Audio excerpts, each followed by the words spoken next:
could a hostile nation park a ship offshore and attack us with drones? Yes, they could. There's currently very little defense in the United States against a deliberate use of drones against any major target. And that's, so we, take a look at the situation in Ukraine, where they've now literally, I think last year, Ukraine used 1.4 million drones. That's the population, that's almost the population, I think, of like San Antonio, Texas. 1 drone per person. But they used small attack drones, 1.4 million of them. That's not including the attack drones. What are those drones capable of doing? What do they do? So those drones would be about as big as, 2 big boilers that you might have in your house.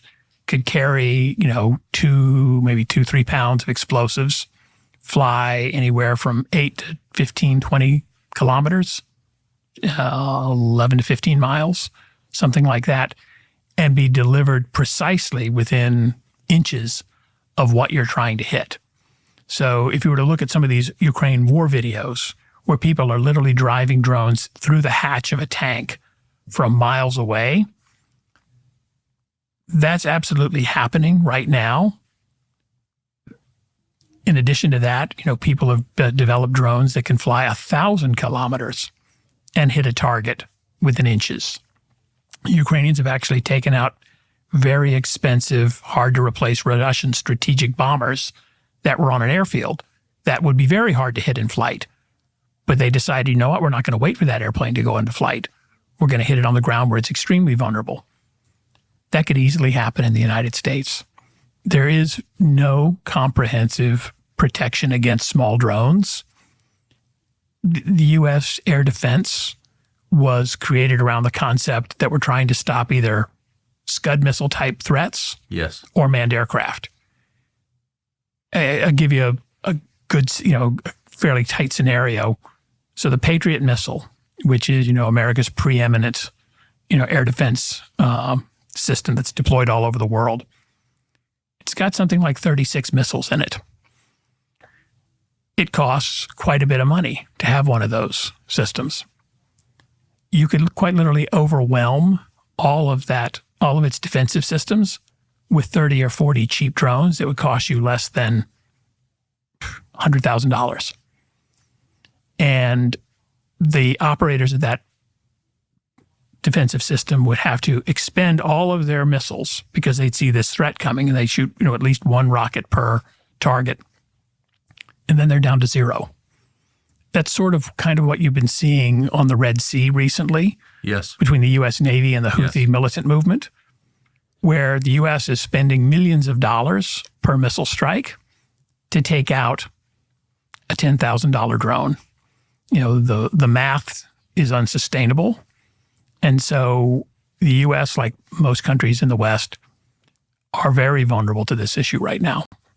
I mean, when air power is no longer tied to airfields and it doesn't need a pilot, you've democratized air power in a way that's very discomforting to Americans.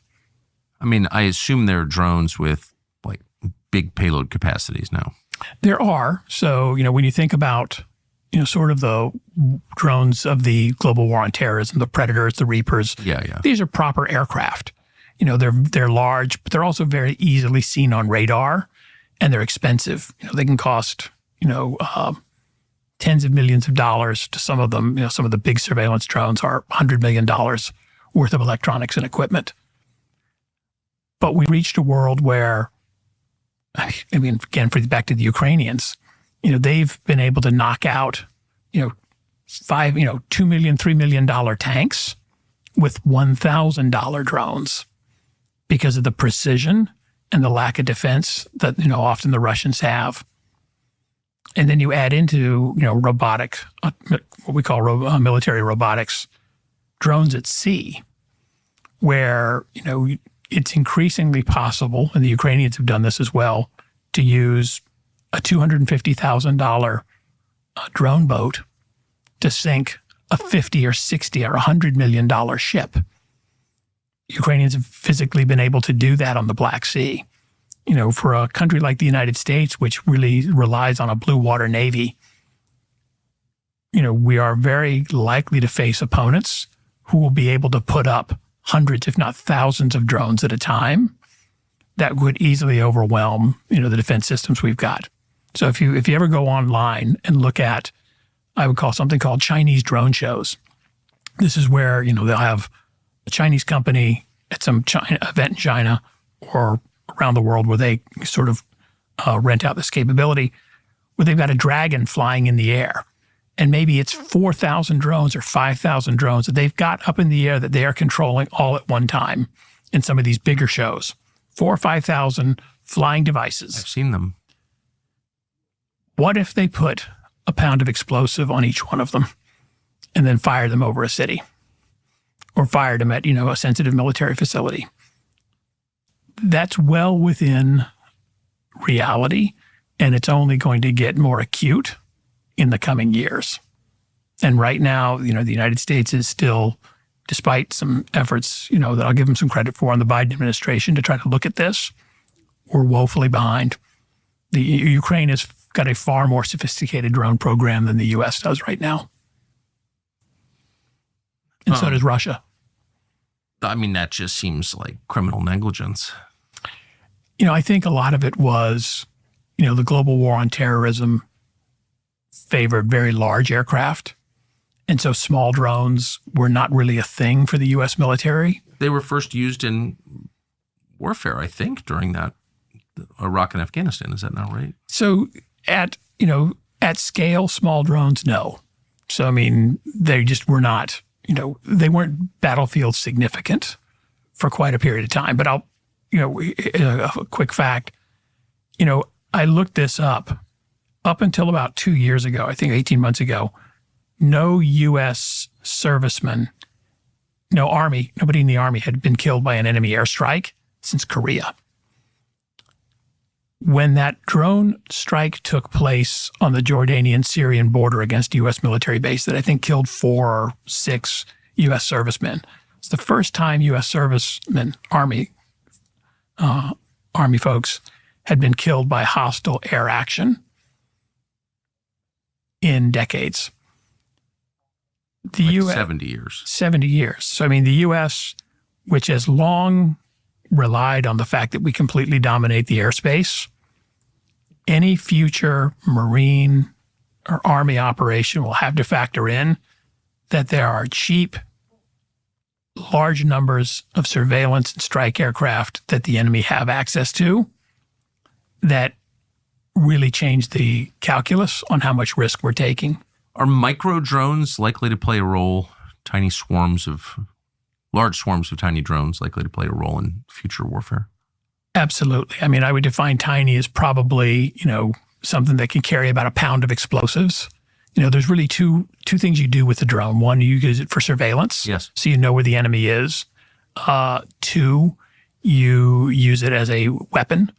And absolutely, there's no technical reason that in the next 5 or 7 years that an average, military unit might carry 10 or 15 small drones on it that don't cost an awful lot of money, but can go up and search out enemy vehicles, locations, fortifications, and strike them. I would also suggest that probably on a civilian level, and this is my speculation, within 10 to 15 years, your first engagement with law enforcement at a traffic stop will be with a drone. That, instead of being pulled over by a cop who gets out and comes up and talks to you, that I suspect that it will be every cop car, every police car will actually have a small drone in it that they will be able to sort of send forward once they've got you at a stop. They'll have a camera in there. They'll have the ability to talk to you through it. And that will be your encounter with law enforcement. And you already see that in some ways with, cops using small drones to go into tactical situations and take a look around before sending an officer in.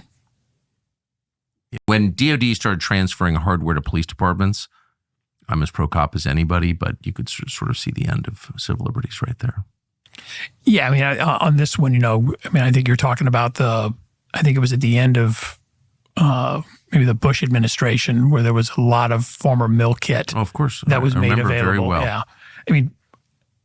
Yeah, I mean, in this case, I was just thinking a civilian version of a police drone. Right. But I mean, your civil liberties question, though, is appropriate because what drones will allow someone to do is at extremely low cost yes. to put complete blanket surveillance over any city they want to. Any country could put a grid of drones over a major city and do two things. You could cover almost every square foot that's available from, line of sight. And you could record and keep and store all that data for all time.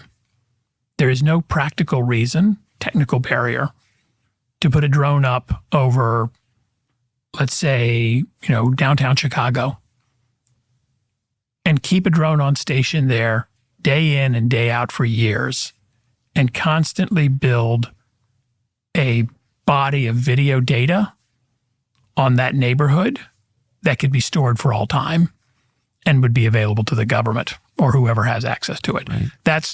That's something that probably really does need to be addressed at some point. Sure. I mean, it may sooner rather than later. I mean, I hate crime and I think criminals should be punished. But we may sort of look back wistfully at a time when people were able to commit crimes because it's not possible anymore. Only the government can commit crimes. Sorry to get dark on you. No, it's all right. Yeah, I mean, you can build a time machine in the sky with these systems and you can store the data because it's super cheap to store data now. We're getting cheaper all the time. Well, imagine, for example, you have a confirmation hearing 25 years from now. And for 15 of those 20 years, we've been able to keep drones up over a city. And we've got 15 years of data, of people who were just going about their daily lives, who later go on to, go into politics. Who has access to that data? This is why I quit drinking. That's why I never started. Smart.